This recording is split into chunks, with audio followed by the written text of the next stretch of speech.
आदाब नाजरीन, आलमी मंजर स्पेशल में आपका खैर मकदम है। मैं हूं तहसीन मुनव्वर। नाजरीन, ये जो हमारी हालिया सरकार है इसको 6 महीने हो चुके हैं।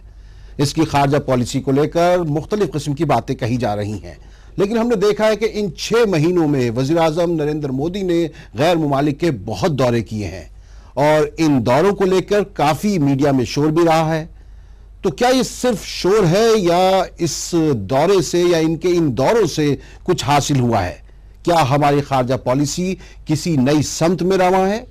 क्या इसके हमें मस्बत नताइज बरामद हो रहे हैं या आइंदा होंगे? इन तमाम मौज़ूआत पर गुफ्तगू करने के लिए आज हमारे स्टूडियो में 3 मुअज़्ज़िज़ मेहमान मौजूद हैं। आइए मैं इनसे आपका तारुफ करा दूं।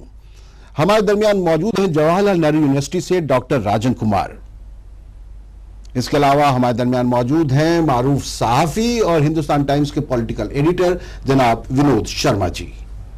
हमारे दरमियान मौजूद हैं दिल्ली यूनिवर्सिटी में institute of life long learning के एडवाइजर डॉक्टर राजवीर शर्मा जी। विनोद शर्मा साहब, आपसे मैं इसलिए शुरुआत कर रहा हूं कि 6 महीने किसी सरकार की खारजा पॉलिसी को बनने के लिए काफ़ी होते हैं, तो आपको लग रहा है कि एक हम नई समत में रवा हैं और कुछ पॉजिटिव समत में रवा हैं? देखिए, जो पॉलिसी है नई सरकार की, जो फॉरेन पॉलिसी है, सरकारें बदलने से फॉरेन पॉलिसीज नहीं बदलती। एक तो बात ये वाजे हो जाए आपके दर्शकों के सामने। और कुछ एरियाज में जो शिफ्ट हमको नजर आता है उस पर भी हम चर्चा करेंगे। तो जहां तक इस सरकार की खारजा पॉलिसी है उसमें मैं ये देख रहा हूं कि जो इन्होंने नए संबंध पुरजोर तरीके से वियतनाम से बनाने की कोशिश की, जापान गए हमारे प्रधानमंत्री और वहां पर जाके उन्होंने चीन को एक्सपेंशनिस्ट पावर बोला।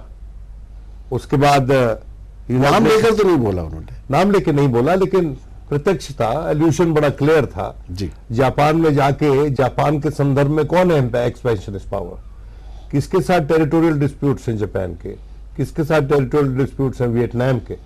वियतनाम तो वो नहीं गए, लेकिन जब वो गए हुए थे जापान, उसी दौरान शायद वियतनाम हमारे राष्ट्रपति गए हुए थे और वहां पर कुछ मुआहदे साइन होने की बात थी ऑयल एक्सप्लोरेशन के संदर्भ में।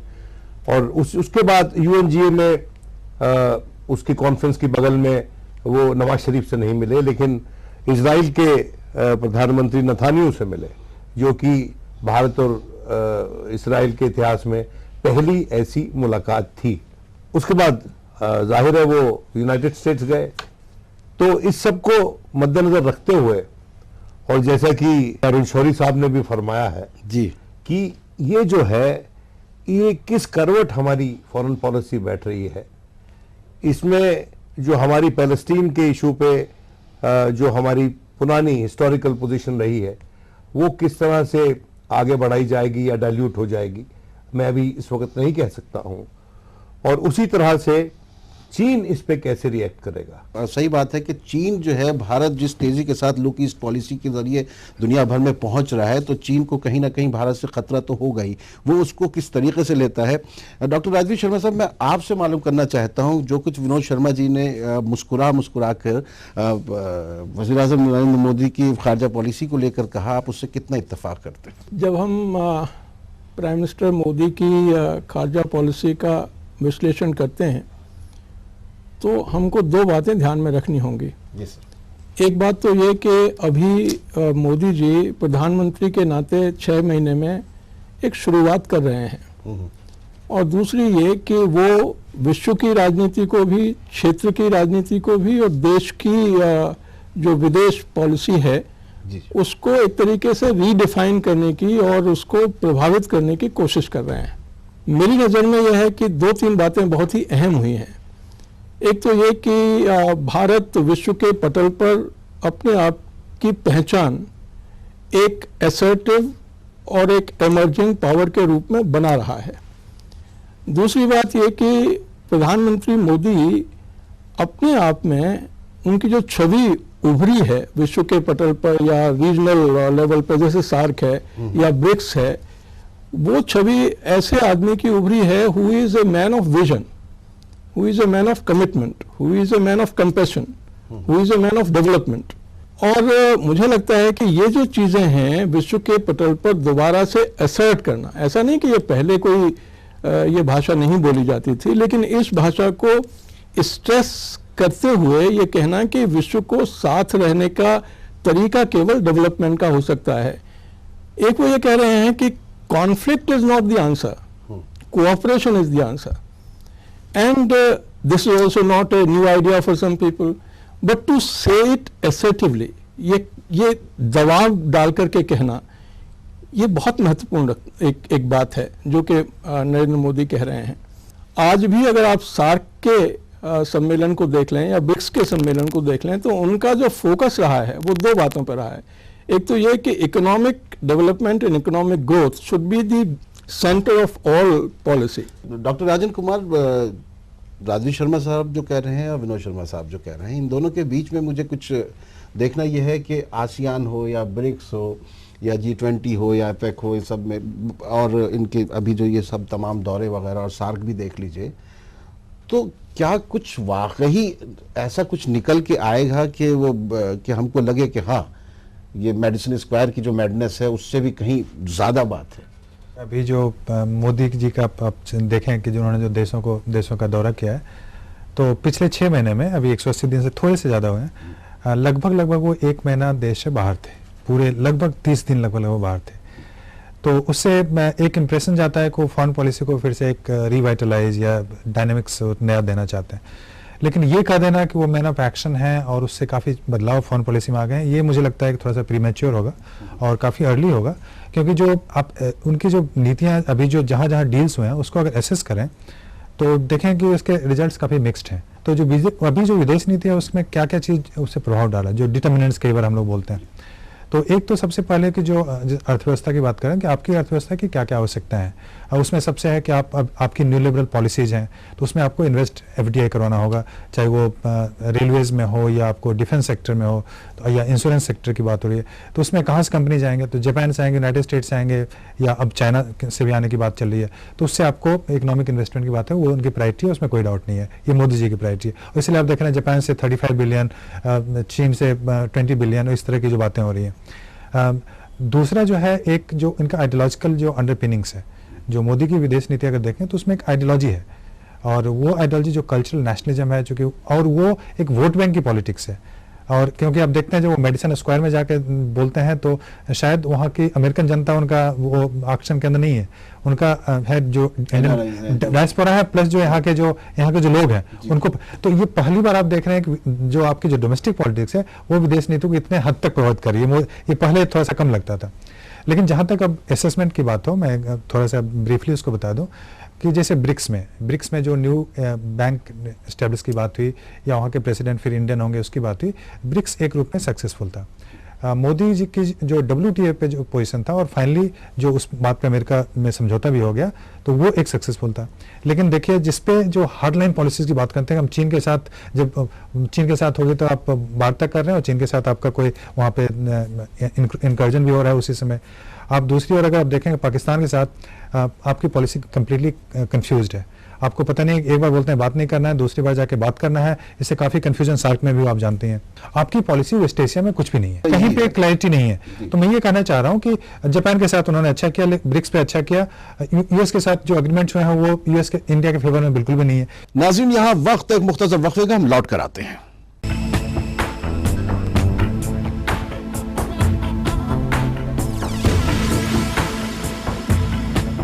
आलमी मंजर स्पेशल में आपका एक बार फिर खैर मकदम है। हम बात कर रहे हैं वज़ीर-ए-आज़म नरेंद्र मोदी के मुख्तलिफ गैर ममालिक के दौरों की। टोनी एबर्ट के साथ इनका जो मुआहिदा हुआ है अपना यूरेनियम वगैरह के लिए, वो हमें लगता है कि जो 123 एग्रीमेंट है उससे थोड़ा सा अलग है। जहां तक ये यूरेनियम सप्लाई की बात है, तो ये कोई नया डेवलपमेंट नहीं है। जो सख्त पोजीशन ऑस्ट्रेलिया ने 1998-99 के न्यूक्लियर टेस्ट के बाद ली थी, उसमें काफी बदलाव आया था। मैं कुछ और कह रहा हूं, देखिए पब्लिक डिप्लोमेसी सब्सटेंशियल डिप्लोमेसी नहीं हो सकती, बायलैटरली या मल्टीलैटरली। प्रधानमंत्री जहां तक पब्लिक डिप्लोमेसी है उसमें सक्सेसफुल नजर आते हैं, बड़ा अच्छा विगरस इंटरेक्शन होता है प्रधानमंत्री का, ये सब बड़ी अच्छी बातें हैं। मैं सब्सटेंटिव इश्यूज पे बात कर रहा हूं, और मैं ये कहना चाहता हूं कि जब प्रधानमंत्री ऑस्ट्रेलिया में G20 समिट के लिए थे, उस वक्त शी जिनपिंग की आवाज किसी ने नहीं सुनी थी। लेकिन भारत में BBC की एक रिपोर्ट मैंने देखी कि जब प्रधानमंत्री, I am sorry to use this expression, I don't mean to hurt him और disrespect him, was virtually being a singing minister on the streets of Australia. खामोशी से मुआहदे कर रहे थे, अपना काम कर रहे थे, वो अपने खामोशी से मुआहदे कर रहे थे। Silence is bliss in diplomacy. Diplomacy शोर मचा के नहीं की जा सकती है। जब हमारे को बराक ओबामा ने कहा कि वो रिपब्लिक डे परेड में आ रहे हैं चीफ गेस्ट बन के इस बरस, बड़ी अच्छी बात है और मैं समझता हूं बड़ी खुशी की बात है, और प्रधानमंत्री इसमें क्रेडिट उनको मिलना चाहिए। लेकिन उसी दौरान उन्होंने नवाज शरीफ से बात की। उसी दौरान रूस का डिफेंस मिनिस्टर कई वर्षों के बाद 69 के बाद पहली बार पाकिस्तान गया। वहां पर एक डिफेंस ट्रीटी साइन हुई between Pakistan and Russian federation. और उसी दौरान चीन ने 64 बिलियन के करीब 2020 तक फाइनेंशियल एड देने की पाकिस्तान को बात की। तो हमारे को यहां बताया जा रहा है कि पाकिस्तान आइसोलेट हो गया है। आपने G20 में अपनी बात मनवा ली on food security issue, peace clause को आपने कह दिया कि अभी ये जब तक रहेगा जब तक कि ट्रेड फैसिलिटेशन एग्रीमेंट साइन नहीं होता है। लेकिन मैं उस वक्त पूछ रहा था कि क्विड प्रो को क्या है। 100% डील तो किसी को डिप्लोमेसी में नहीं मिलती। यहां तो लगता है कि पाकिस्तान, हिंदुस्तान को 100% डील मिल गई ऑस्ट्रेलिया जाकर। तो बाद में खबरें आई कि जो न्यूक्लियर कॉम्पनसेशन एग्रीमेंट है उसमें अब ट्वीक करने की थोड़ी सी गुंजाइश है, शायद भारत सरकार उसको डाइल्यूट कर सकती है। ठीक है। तो क्विड प्रो को कहां से जुड़ता है यह पता लगाना एकदम संभव नहीं है। लेकिन इतिहासकार जब मुड़कर देखते हैं माजी पे तो फिर समझ आता है कि कहां हमने दिया और कहां हमने पाया।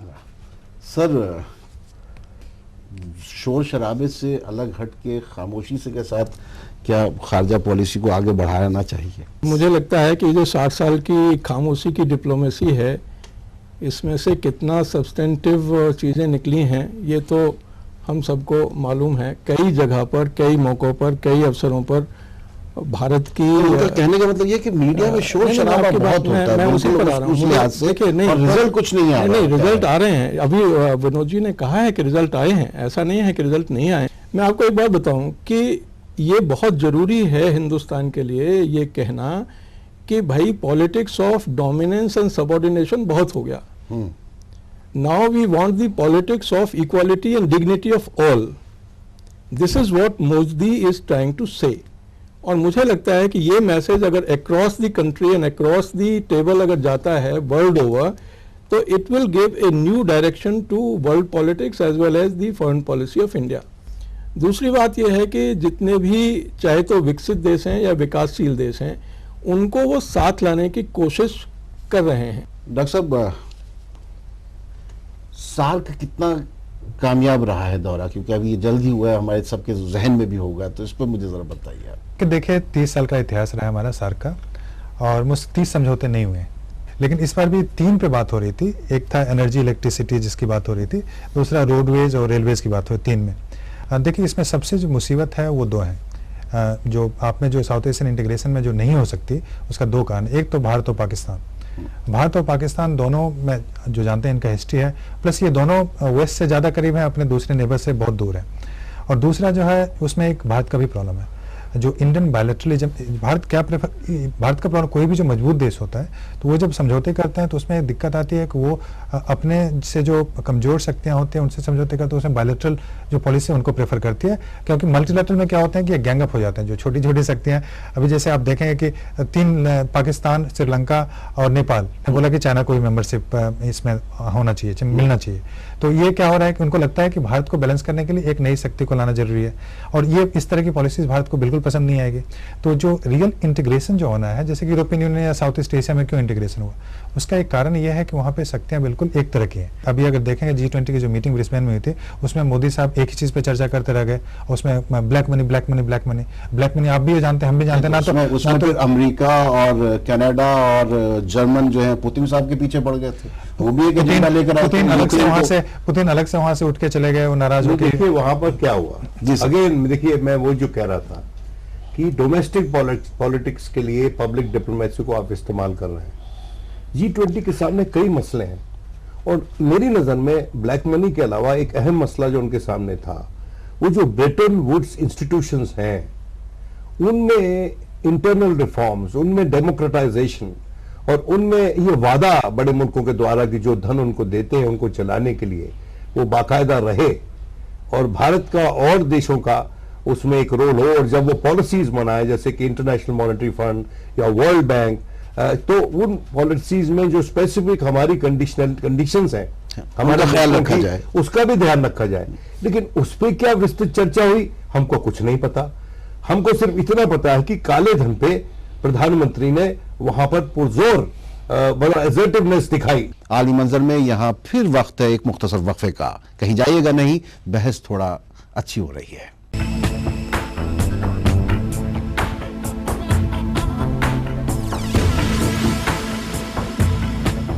आलमी मंजर स्पेशल में आपका एक बार फिर खैर मकदम है। आप बस मुख्तसर मुझे बता दिए कि नरेंद्र मोदी साहब को आप एक खारजा पॉलिसी के मामले में भारत इनके दौरों को किस नज़र से देखते हैं, बहुत मुख्तसर। मैं समझता हूं कि अगर वो प्रधानमंत्री एक्सटर्नल अफेयर्स पे तवज्जो दे रहे हैं, ये कोई बुरी बात नहीं है। प्रधानमंत्री को हैंड्स ऑन होना चाहिए फॉरेन पॉलिसी पे, लेकिन उसके साथ साथ उनको अब अपने व्यक्तित्व में जब वो विदेश जाते हैं एक संयम की जरूरत है। उनको वैसे रहना चाहिए जैसे कि आज की सुपर पावर्स हैं। देखिए ये सब बातें मैं समझता हूं कि ये नई बातें हैं और लोगों को अच्छी लग रही हैं। प्रधानमंत्री प्रिय है हमारे देश के लोगों के, अभी भी उनको पॉपुलर कनेक्ट है और उस पॉपुलर कनेक्ट का इस्तेमाल करते हुए उनको फॉरेन पॉलिसी में कुछ ऐसे फैसले लेने चाहिए जो कि जनता शायद उसको अच्छे न लगे, लेकिन उनके पास आज के दिन वो कद है कि जनता के सामने खड़े होकर उसको बता सके कि ये मैं राष्ट्र हित में कर रहा हूं, इस पे उन्माद मत फैलाइए। और उसमें से एक चीज है जी सर, पाकिस्तान के साथ डायलॉग करें। डायलॉग का कोई सब्स्टिट्यूट डिप्लोमेसी में नहीं है। War is no substitute to dialogue and war India can never wage against. नहीं, जंग के बाद भी आखिर में बात तो करनी ही पड़ती है। सर डॉक्टर राजीव शर्मा साहब, आपका क्या कहना है इस फाइनल? मोदी साहब इस समय कोशिश ये कर रहे हैं कि जो विश्व पूरे तकलीफों से गुजर रहा है उन तकलीफों को हम इकट्ठे ही दूर कर सकते हैं, मिलकर के दूर कर सकते हैं। डिवाइडेड अगर हम ये आइसोलेशन में एक दूसरे से अलग होकर के चीज़ों को देखेंगे तो हम उसमें कामयाब नहीं हो सकते हैं। ऐसे ही उन्होंने टेररिज्म पर एक बात बड़ी निश्चितता से कही है कि टेररिज्म बांटता है और टूरिज्म जोड़ता है। जी जी, इसी तरीके से उन्होंने सार्क में भी कहा कि टूरिज्म पे बल दीजिए, उन्होंने कल्चरल टाइज पर बल दिया है, उन्होंने स्पेस रिसर्च और टेक्नोलॉजी पर वो तो उनके काफी है, 3C भी है और दूसरी सारी चीजें भी हैं। आखिरी बात, फॉरेन पॉलिसी में एक और चीज़ बहुत इंपॉर्टेंट रोल प्ले करता है, वो है आपका जो अंतर्राष्ट्रीय परिप्रेक्ष्य है।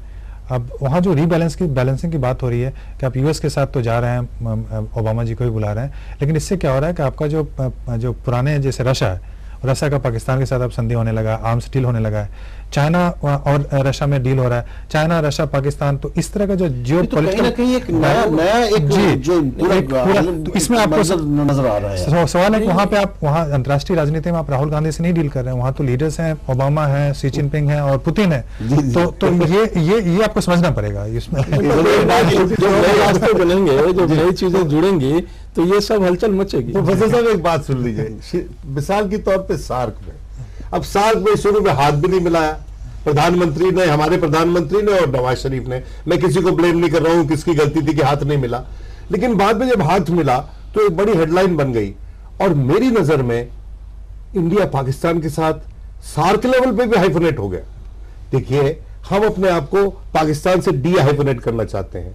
हम ये बताना चाहते हैं कि हमारे पास जो मार्केट है वो हर लोगों का के लिए अच्छी अट्रैक्टिव प्रोपोजिशन है। हम एक इमर्जिंग सुपर पावर है और बावजूद इस सब के we end up getting hyphenated with Pakistan. And ना सिर्फ वो, चीन के संदर्भ में भी कि उनकी जो रेगुलर मेंबरशिप सार्क की थी वहां पर 4 मुल्कों ने इसका फेवर किया, हमने उसको अपोज किया। और चीन के संदर्भ में भी हम पाकिस्तान को चीन के साथ हाइफोनेट कर दिया, मिला दिया मतलब दूसरी तरह से, और स्वयं हम अकेले से अलग थलग से नजर आए। मैं समझता हूं भारत को ना सिर्फ इस बर्रे सगीर में बल्कि भौगोलिक स्तर पर अपनी फॉरेन पॉलिसी को लंबी फॉरेन पॉलिसी बनाना है, लॉन्ग टर्म फॉरेन पॉलिसी की इजाद करे प्रधानमंत्री, और अगर वो इजाद करेंगे तो इतिहास में उनका नाम उतरेगा। चलिए, तारीख में उनका नाम तभी रहेगा जब वो एक बहुत दूर तक की जो खारजा पॉलिसी है उसको तश्कील दे, उसको तरतीब दें। इसी मौजू पर हम फिर कुछ और महीनों के बाद बात करेंगे। हम देखेंगे कि हम कहाँ पहुँचे हैं, और लेकिन हमें लगता है कि 6 महीने बहुत कम होते हैं किसी वज़ीर-ए-आज़म के नताइज को देखने के लिए, और ख़ास तौर से खारजा पॉलिसी के उस प्लेटफॉर्म पर, क्योंकि खारजा पॉलिसी जो है उसमें कई ममालिक जो है वो इन्वॉल्व होते हैं। अगले हफ्ते फिर किसी नए मौजू पर आपसे इसी प्रोग्राम में हम बातचीत करेंगे। तब तक के लिए इजाज़त दीजिए। आदाब।